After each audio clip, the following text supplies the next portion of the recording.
Untouchability యాక్చువల్గా అంటరానితనం అనేది చాలా బాధాకరమైన విషయం అండి. ఇప్పుడు కులం, మతం వీటి సృష్టికర్తలు కేవలం బ్రాహ్మణులు. దౌర్భాగ్యం ఏంటంటే ఒక వ్యక్తి చేసేటువంటి వృత్తి ద్వారా కులతత్వం తీసుకురావడం అనేది చాలా దౌర్భాగ్యమైన పరిస్థితి.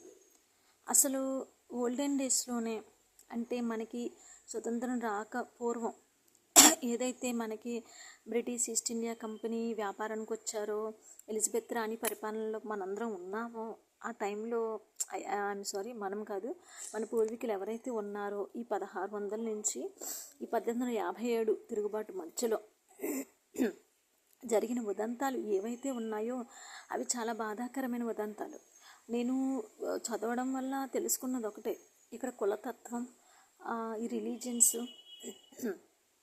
ఇలా హిందూ ధర్మం, లేకపోతే వీళ్ళు శూద్రులు, లేకపోతే వీళ్ళు క్షత్రియులు, వీళ్ళు వైశ్యాసు, వీళ్ళు అంటరాని వారు, దళితులు అనేది చాలా ఇబ్బందికరమైనవండి. వాళ్ళని అలా వెలివేయటం అనేది చాలా తప్పు. వాళ్ళు మనము అందరం కూడా సమానమే.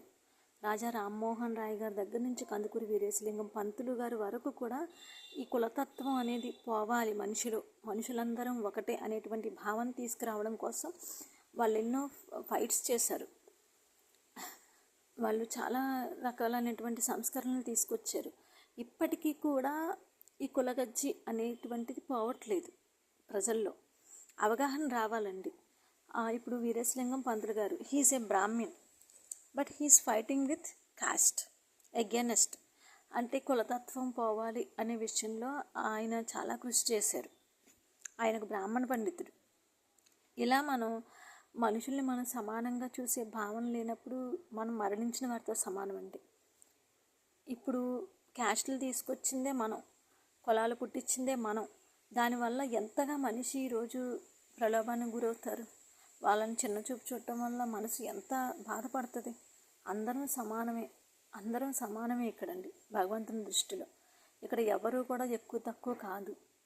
దయచేసి మీరు ఎవరైనా సరే మీ చుట్టుపక్కల ఇప్పుడు అన్టచబుల్స్ అని, దళితులని రకరకాల పేర్లతో పిలుస్తున్నాం అని, చాలా తప్పు అండి అది. అసలు నేను పుస్తకాలు చదువుకుంటూ నేను తెలుసుకున్నది ఒకటే, మనందరం ఒకటే. మీరు వారిని ప్రేమించడం నేర్చుకోండి, పలకరించడం నేర్చుకోండి, వాళ్ళని మనుషుల్లా చూడటం నేర్చుకోండి. దానివల్ల చాలా సమస్యలు మనకు రావు.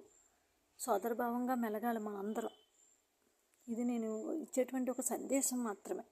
నాకు తెలిసినటువంటి జ్ఞానం ఇది నేను చెప్తున్నాను. ఎవరిని కూడా మనం కులం పేరుతో విమర్శించడం కానీ అట్లాంటివి చేయకూడదు అసలు.